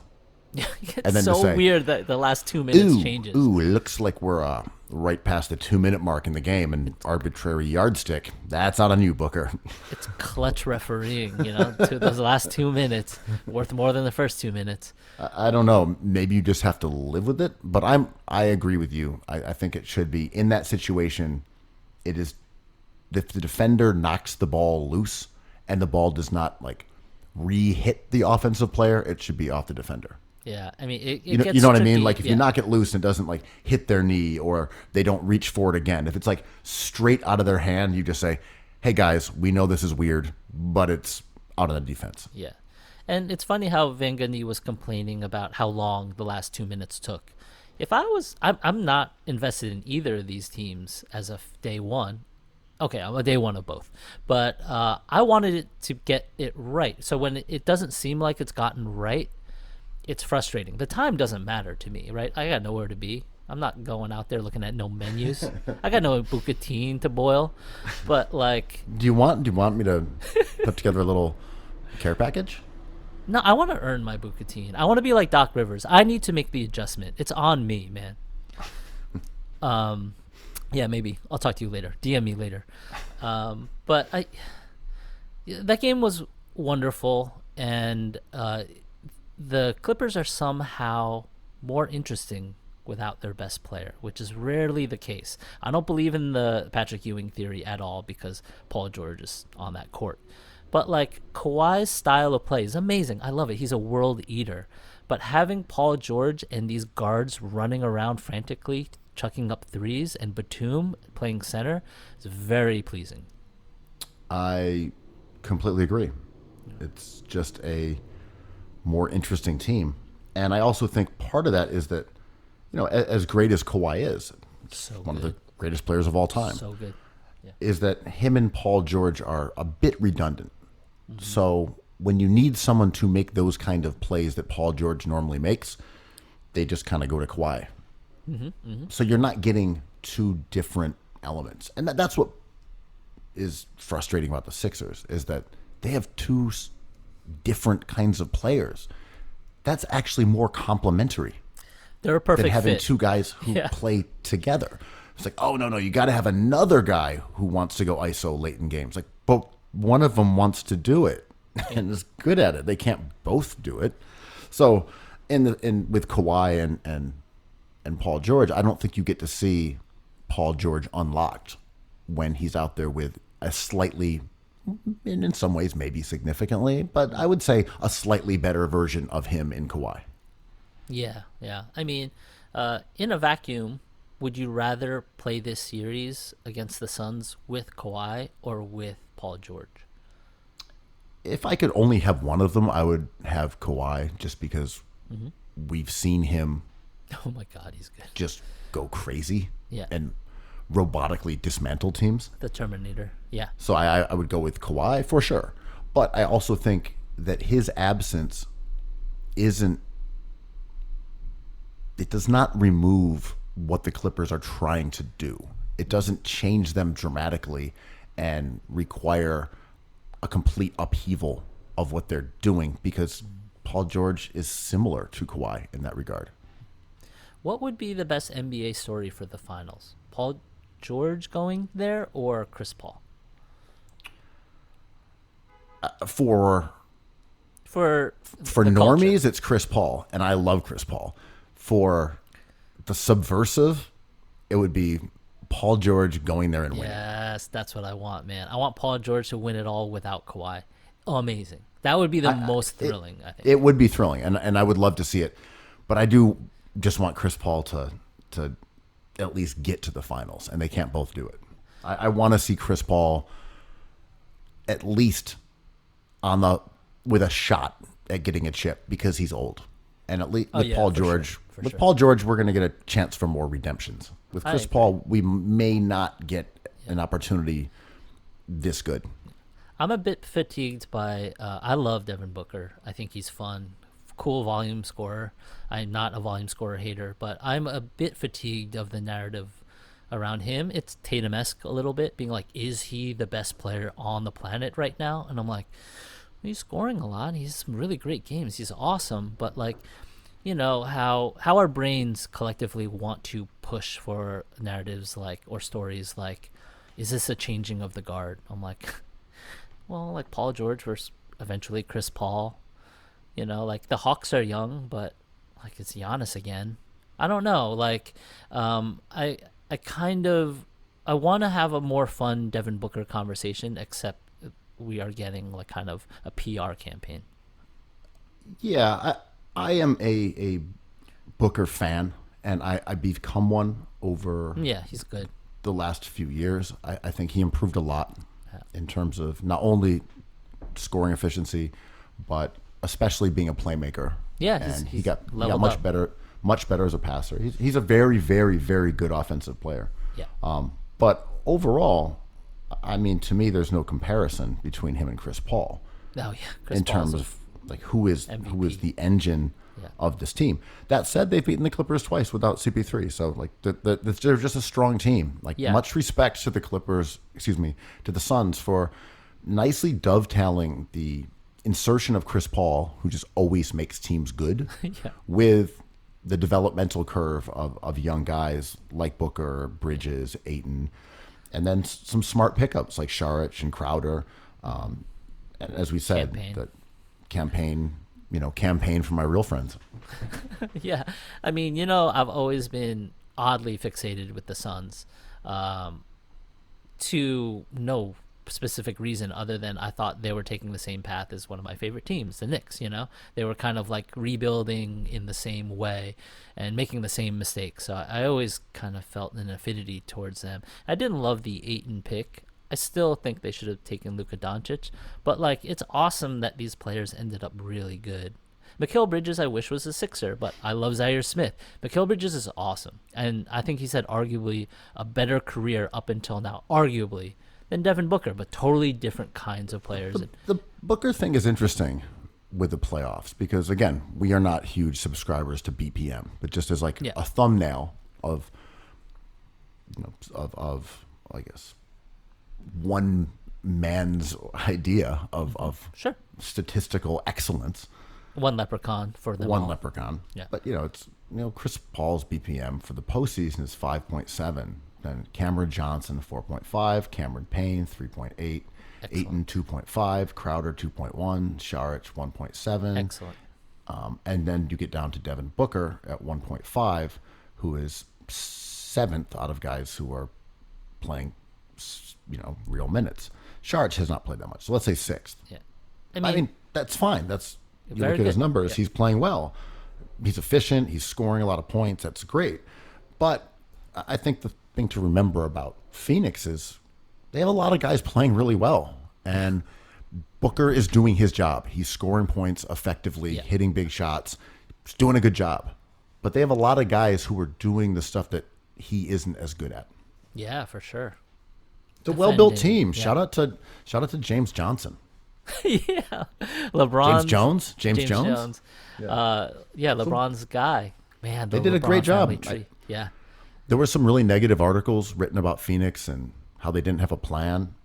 Maybe so. I don't know. Okay. But I this want is to a backtrack. this is a well put together team. I got to backtrack on that just for the sake of it because we need to make this pod perfect. It's just Chris Paul. I mean, this team played well for a couple games without Chris Paul, for sure. But like last year, they were not good at all. And I think adding an MVP caliber distributor is like makes all the difference. And all these players change to his point of view. And, without him, they retain that point of view. But last year, it was quite a disaster before they added this dude, right? Yes. We have always said this. You put Chris Paul on your team, you immediately get a bunch better. Yeah, everyone gets But better. Yeah. but that said, they did a good job. Campaign reclamation project Yo, paid that's off. cool. Yeah, he's cool. Saric was a good pickup. Kaminsky was a good pickup, even though he isn't really playing in this series. They got a couple doofuses in the mix. Yo, they got a lot of wet noodles up in there. And Ayton is a cool young player. He is not going to be better than Luka Doncic. I don't know if he'll be better than Trae Young Or Kevin Knox, go on. or Kevin Knox. But Ayton's he's a cool young player. I mean, yeah, awesome. And I like how he looks. Yeah, I mean, He's back, cool looking. Back in the KBB days, I wasn't bullish on him as a number one overall, but 5, 6, 7, 4, 5, 6, 7, you got to start considering him. And he's come true to that promise, right? Like, Luka Doncic is an all-world player. Jaren Jackson Jr. is a talent that you just have to take immediately. And then it's time for Ayton, and I think he's come through. It's really exciting to see. He's like a bright star, man. I like the way he talks. I like he was talking that trash about other drafts. Like, this Suns team is like very fun. I'm enjoying these Final Four teams quite a bit. I'm disappointed Oh, that the Bucks, yeah. the Bucks beat Brooklyn. That was because I was able to attend games occasionally, which I had never regularly done. I got to go to 2 playoff games. Tickets are available for small market teams, man. And I would also say that the sting of the Sixers losing was a bit dulled by Brooklyn getting knocked out the day prior. Because then I was like, I can't go to Barclays. Yeah. Like if Brooklyn was still that would have playing been fun. and the Sixers had lost, it would have been slightly worse. Well, you could have had MSG and then Barclays in back-to-back series. Instead, we got nada. Or the finals just bouncing back and forth along, the Brooklyn Bridge. I mean, you might have to take that raft of that bucatini you bought and go down to Atlanta. No, we don't want to waste such a valuable. Not on my commodity secret piece. family. Not on family number 2. More families. Yo, did you watch the lottery? What? The lottery. Oh, no, I missed that. But I did see the Pistons one. Can you give me your number 1 pick? The Quo pick. The KBB we'll get to in a month. I think the draft is July 29th. Yeah. But for now, I want the number 1 pick. Detroit Pistons, Motor City. They're bringing it back. They got Jeremy Grant. They have a bunch of other guys. We're mediocre. Unloaded They got, some contracts. They got pretty Beef Stew. awesome. I love Beef stew is out there. A Rochesterian, respect. Yeah. So this pod is full of the hottest takes. Like Ben Simmons is good. Yeah. Doc Rivers needs to pull up his bootstraps, and Cade Cunningham is obviously the number one pick. Just don't think about it. Take him. This draft, I don't know. This draft was supposed to be like loaded. It ends up being pretty nice, but it's not. It's no DeAndre Ayton draft. Cade is like, I think of like, at best Brandon Roy, maybe a better Jalen Rose. I really like Jalen Rose as a player, so a better version of him, like a tall guard who doesn't necessarily distribute at an elite level, but shoots really well. You just got to take him. He's cool. He has whiffs of a basketball genius, but is not one per se. But like, he shoots really good, and he doesn't really have many flaws, even though he had a tough time in a big spotlight in college. There you have it. There it is. The Pistons' future written in stone. The Pistons. Let's go. Jeremy Grant, process legend. I am glad that the Pistons got the pick. Oh, why is that? I mean, they sucked and they were tanking, but that's an acceptable team for me to root for getting the number one pick. Orlando, I'm like, nah, you just kind of sucked. Houston flagrantly tanked. OKC flagrantly tanked. I'm not shaming the tankers. Comic Sans boys, Dan but Gilbert. like they were tear down teams. I don't like, we ripped it down and we got the number one pick. Like Pistons, they just genuinely kind of sucked. Well, what I was watching was what would happen to the Warriors, and they ended up moving down. Granted, sorry. Granted, they did just like wave Blake Griffin, and they, and they gave up on Drummond a while ago. Like they know what to do. But I want to talk about the Warriors. I think I just like Detroit better as like a classic city than I like Orlando or OKC. Birthplace, like a classic NBA franchise. Yeah. Anyway, sorry. Go ahead. I mean, the Warriors are interesting to me here because they were slotted in at 6 and they moved down to 7.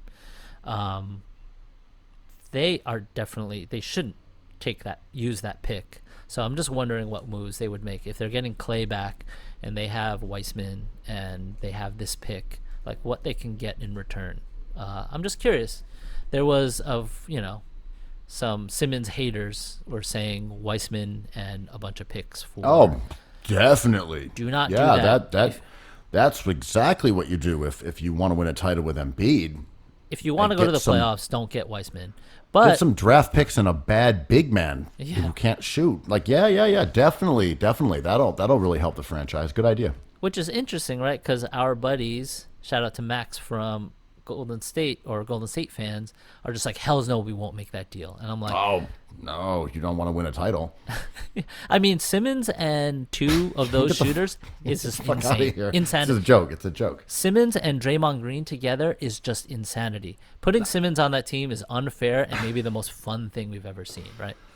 I don't see there Not being gonna happen. any chance in the world that Or he knows what's up. You are trying to win a title with Joel Embiid and you decide to trade off your other superstar for draft picks. What would be then why not just trade off Embiid for draft picks too?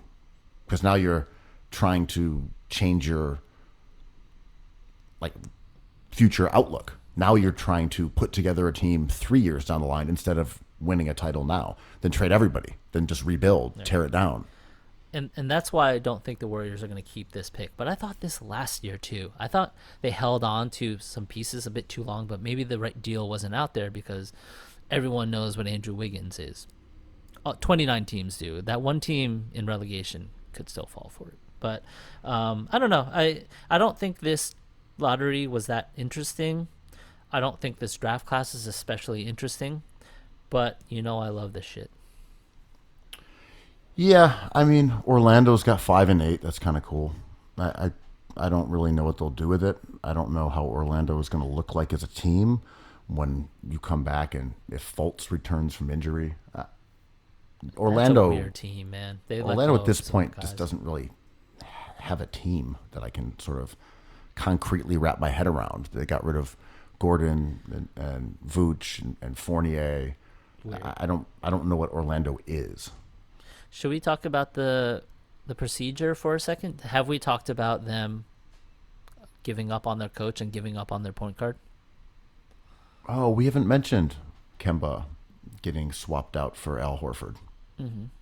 Yo, that's why players choose where they want to play. Because he chose Boston and they shipped him out 2 years later. And apparently that relationship had soured because they tried to trade him last year also. He's just too nice. Too good of a locker room culture guy. But yeah, he was hurt. And I don't blame the Celtics for doing that in a cutthroat world, but they constantly do this, right? You know, one thing that was mentioned about Sam Presti was that he would give veterans who had signed with the team an option of whether they wanted to be dealt off or not. And he was respectful of their wishes. This came out during the Paul George shenanigans, right? Yeah, and also when I think the Sixers probably wanted to add Mike Muscala, I would guess, to that George Hill trade. But he had played in Philly before. He had signed with OKC twice, and he probably just didn't feel like going back to Philly. He said, "No, I'm good here." And apparently the Horford shutdown that we all, I think, justifiably roasted OKC for doing as flagrantly tanking, I love it, was something that Horford had agreed to and was like, "That's cool, I'll do that." Yeah. And then they shipped him back to Boston where Horford wanted to go. So I think Sam Presti at least seems to take something into account of how players want to be treated, where they want to go, that Danny Ainge has never seemed to care about whatsoever. Yeah, or the Boston organization. I mean, I don't blame them. Right. I know he's out. I was just saying you're right. It's the culture of the Boston front office. And I don't blame Boston for doing this. Like, Horford is a couple years removed from being awesome in Boston, but like whatever. I think he's still a good player and one of the few basketball geniuses out there. But you know, they created cap space, and when you brought up Evan Fournier, it made me think of Boston because is he the player they're trying to retain with that cap space? Sounds like it, right?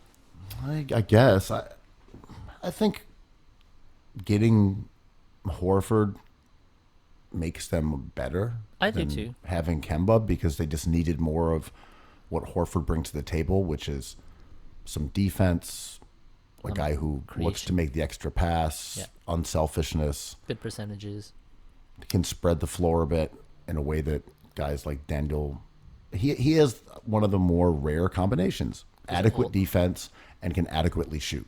There are not that many centers that can do both. Yeah. But yeah, Horford's old. He's not nearly as good as he was, but he was pretty good in Philly. He was pretty good last year. He was good in OKC. In OKC, yeah, he's good. He was good in Philly. Philly fans were unfair to him. He was good. Yeah. He just didn't fit well in their starting lineup, but he was good. Yeah. I don't know. I listen to Leprechaun Twitter, and they're saying it's going to be Lonzo Ball to the Celtics. So I'm interested to see how this goes. They claim that LeVar has okayed this move for his son to try to sign an offer sheet with the Boston Celtics. Let's see. But how much do they have to offer? Yeah, that's a good question. They would have to clear up more space, right? And then hope the Pelicans don't just retain him. But I don't know. I love cap space, but I also love Kemba Walker, and I'm also, as someone who's made the Celtics and Lakers villains because growing up with those teams being good, that's the obvious thing you do. I'm like kind of bummed because, like, holding on to Kemba and those two redundant forwards was the kiss of death. But now they have a move to make, so let's see what move they make. Yeah, I'm just not sure how they have enough money to offer Lonzo enough that the Pelicans wouldn't match it. Just dump Tatum for whatever. Doesn't matter. I mean, Tatum makes 28, Horford makes 27, Jaylen Brown makes 26. That to me looks like you're out of moves. Yeah, perhaps.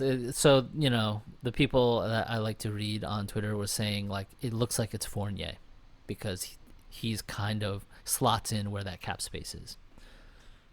Right. Also, you could go Robert Williams at the 5, Horford at the 4, which they kind of used to do, and then go Smart, Brown, Tatum, and I think that's a pretty cool lineup. That's a very appealing lineup in a vacuum. For sure. I love Time Lord. I'm Yeah, with it. you have 2 rim protectors. You can kind of throw your version of that Bucks defense out there. You have 3 shooters, 2 wings, a point of attack defender. I like that lineup. Yeah, it's more interesting already. Fournier off the bench just as a valve. I don't know. It's so much more interesting than what they were doing this season. I know. Ainge kind of ran out of gas, man. Unless this is a hologram Ainge, because I mistakenly killed him years ago on cookies. That was the perfect pod then. This is the perfect pod now. Cookies.